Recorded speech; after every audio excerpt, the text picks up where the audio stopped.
tal jóvenes? Es un gusto volver a saludarlos nuevamente. Pues este video es el video explicativo sobre el capítulo número 10, específicamente que da por tema conflictos colectivos de trabajo. Entre lo más importante que podemos resumir dentro de las presentaciones, yo ya se los he enviado a través de la plataforma de la universidad. Ahora por este medio pues es para explicar realmente y reforzar lo que ya hemos establecido en dichas presentaciones. Asimismo vamos a empezar entonces con lo que son los conflictos colectivos de trabajo, con lo que es el primer término o lo que es el primer ítem que está en el libro, sobre la terminología. En cuanto a la voz del conflicto, se utiliza en derecho para designar entonces siempre por lo que son posiciones antagónicas. En cuanto a derecho, término lo que es conflicto se va a definir en cuanto a posiciones antagónicas que siempre van a haber. En cuanto al origen etimológico, va a derivar del latín conflictus, que a su vez tiene su origen en confligere, que a su vez esto se ve reflejado o se va a ver traducido en combatir, luchar y pelear. Por lo tanto, conflictus de confligere significa entonces combatir, luchar y pelear. Eso es en cuanto a lo que es el conflicto. Y utilizando el término conflicto como sinónimo de combate, como sinónimo de pelea, como sinónimo de pugna, de lucha, podemos establecer entonces que esto son las pugnas que se van a establecer en cuanto al derecho laboral, posiciones antagónicas en cuanto a luchas de clases, en cuanto a lo que es el patrono, empleador, con lo que es el trabajador o empleado.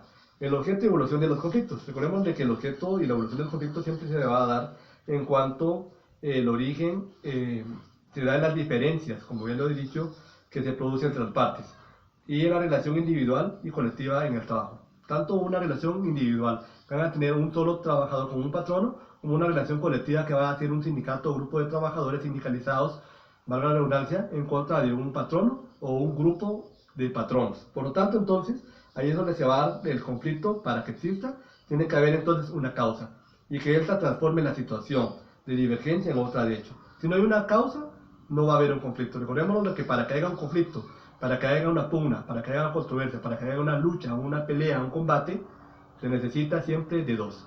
Una persona no va a pelear sola, siempre se necesita de otra más para que entonces se origine una controversia, para que se origine una lucha, una pugna, un combate. Y máximo, en el tema de derecho laboral, la diferenciación que yo siempre lo he dicho del derecho al trabajo 1, en las clases presenciales que tuvimos en la universidad, de que siempre el más perjudicado siempre en este conflicto va a ser la parte trabajadora, la parte más débil de la relación laboral, que es el elemento siempre el trabajador. Siempre este elemento, que es la parte más débil, va a tener una diferencia equitativa respecto con lo que es el patrón. Entonces, estas son las partes en cuanto a lo que es el origen que se puede dar de las controversias.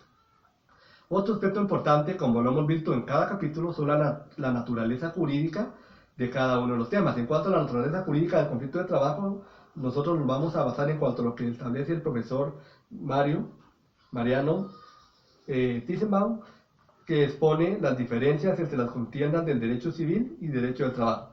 Se manifiestan en dos aspectos. En cuanto al derecho civil y derecho de trabajo, van a haber dos aspectos según este profesor Mariano.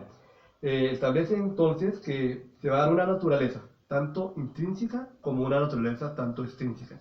Naturaleza interna como una naturaleza externa, que se va a manifestar entonces en cuanto al conflicto.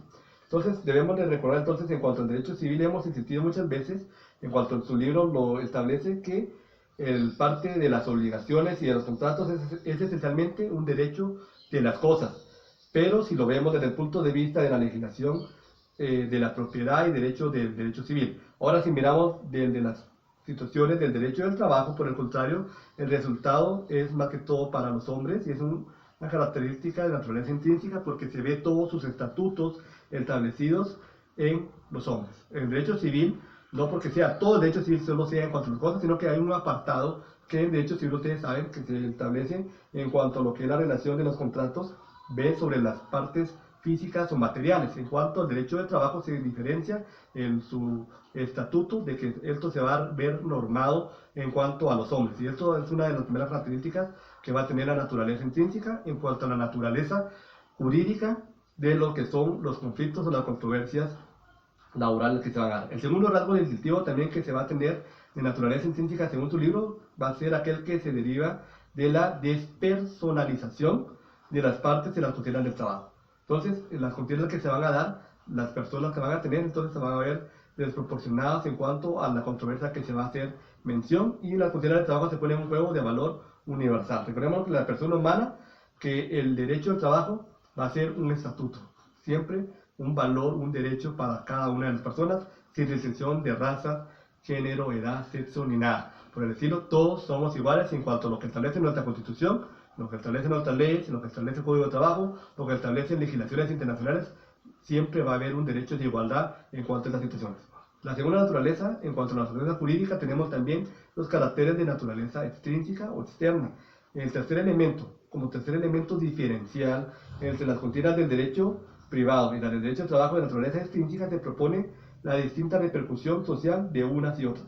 Primero, la trascendencia o repercusión que el conflicto de trabajo genera en el medio social difiere objetivamente de la que promueven los conflictos de derecho privado. Veremos que ahí va a ser, la trascendencia va a ser a nivel colectivo, a nivel social, que es lo que es en el derecho privado, que va a ser a una sola persona en cuanto al objeto o materia que se está regulando. Entonces esa sería la naturaleza jurídica desde ese punto de vista. En cuanto al siguiente ítems, que son las definiciones del conflicto de trabajo, podemos manifestar varias definiciones que hay doctrinarias, tanto del profesor Mario de la Cueva, el profesor Ernesto Crotochín, Alonso García, y en mi caso particular yo me inclino más en la definición legal del conflicto de trabajo que toma Guillermo Cabanelas, que él la cita de lo que es el artículo 49 del Código de Trabajo de Irak, el cual expone, y voy a leer textualmente, el cual dice de la siguiente manera: dentro de la legislación positiva, el conflicto de trabajo se ha definido como toda controversia entre empleadores y obreros o empleados, entre dos o más grupos de empleadores o entre dos grupos de obreros o empleados, relativa a cuestiones de empleo, a la condición y modalidad de trabajo. Entonces aquí nos vemos en los párrafos anteriores de esta definición que se ha transcrito o que se ha leído por diferentes autores, lo definen específicamente como conflicto de trabajo. Es general. Entonces este sería el género, el conflicto de trabajo sería el género, lo que no debe confundirse con lo que se define como conflicto colectivo de trabajo, que en dado caso es la especie. Entonces, conflicto en general. Conflicto de trabajo es el género, pero el conflicto colectivo de trabajo es la especie. Y que nos vamos a ver reflejado en cuanto a la definición que hace el doctor Mario de la Cueva, el cual la transcribe y se lo voy a leer de esta manera. Dice: se entiende por conflicto colectivo de trabajo la controversia de naturaleza económica sobre creación, modificación, suspensión o supresión de condiciones generales de trabajo, y la de carácter jurídico que verse sobre el derecho a la existencia, a la libertad o a los grupos profesionales, o a la interpretación genérica o aplicación del contrato colectivo de trabajo, siempre que en este último caso se afecte el interés profesional que representan los sindicatos. Si ustedes pueden hacer notar, se ve la diferencia en cuanto a la definición del artículo 49 que citó Guillermo Cabanelas en cuanto al género del conflicto colectivo de trabajo, conflicto de trabajo, que es el género, y la diferencia que hace el doctor Mario de la Cueva en cuanto a lo que es el conflicto colectivo de trabajo únicamente, que va a cambiar por cuanto al objeto y en cuanto a la materia que se está tratando. La clasificación de los conflictos de trabajo se puede clasificar, o se sirve de clasificación de los conflictos colectivos de trabajo obrero-patronales, lo que establece su libro, en dos: individuales y colectivos. Independientemente de lo que se va a tratar, individuales, muchos autores establecen según su libro en cuanto a la doctrina que los individuales van a ser solo porque sea una sola persona. Otros manifiestan de que no por ser una sola persona van a ser individuales, sino que pueden ser varias personas y van a seguir siendo individuales, y contradicen en cuanto a la individualidad y en cuanto a lo colectivo, que no es por el número, sino que por el objeto. Recordémonos de que lo importante en cuanto a esto es lo que establece nuestro Código de Trabajo en cuanto a nuestra legislación aplicable, que establece que van a ser individuales y colectivos, y que la podemos resumir según los autores diversos de la siguiente manera: en que los conflictos individuales van a haber intereses concretos y determinados de los litigantes, que se refieren a derechos ya preestablecidos en normas jurídicas vigentes. ¿Cuáles normas jurídicas ya vigentes? Contratos, sentencias, pactos y leyes. Y como consecuencia de esto van a ser siempre naturaleza jurídica y únicamente obligan únicamente, para la redundancia, a quienes forman parte de la controversia.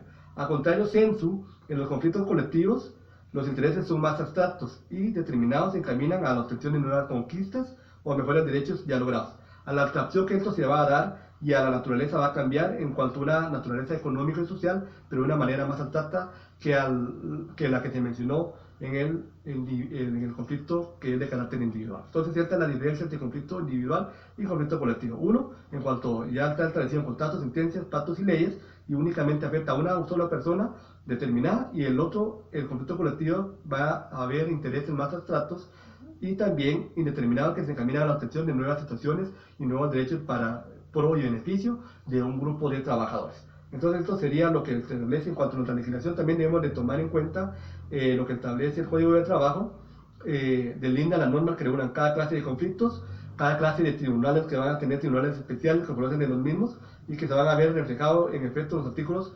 284, por favor revisen el artículo, léanlo, subrayenlo, artículos 284 y 292 del Código de Trabajo, en el cual van a defender primero, juzgados de trabajo y previsión social con jueces de derechos unipersonales, que van a conocer conflictos individuales y colectivos de carácter jurídico, generalmente por el procedimiento ordinario. Ese es el procedimiento, juicios ordinarios.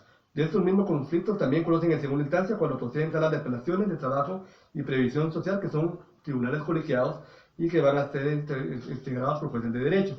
Tercero, que miramos también que se desliga del artículo 284 y 292, son que los tribunales de conciliación y arbitraje van a ser aquellos tribunales paritarios presididos por un juez de derecho, conocen todos los conflictos colectivos de carácter económico y social, y por último, de las últimas controversias, conocen también en segunda instancia la sala de apelaciones, sin que intervengan los representantes de los trabajadores y patronos. Lo cual aquí resulta un poquito inexplicable porque las mismas razones que se toman en cuenta en la organización paritaria, que se conocen de los conflictos económicos en primer grado, también pueden invocarse con más fuerza para la segunda instancia. Lastimosamente no se maneja de esa manera. Por favor, siempre revisen sus artículos. Esto sería el capítulo número 10 sobre el tema de los conflictos colectivos de trabajo. Siempre estoy en la libre disposición de apoyarlos en todo lo que ustedes necesiten. Cualquier duda, gracias por ver estos videos y pues estoy para servirles. Que tengan un excelente día, muchas gracias y que tengan muchas bendiciones en sus vidas. Adiós.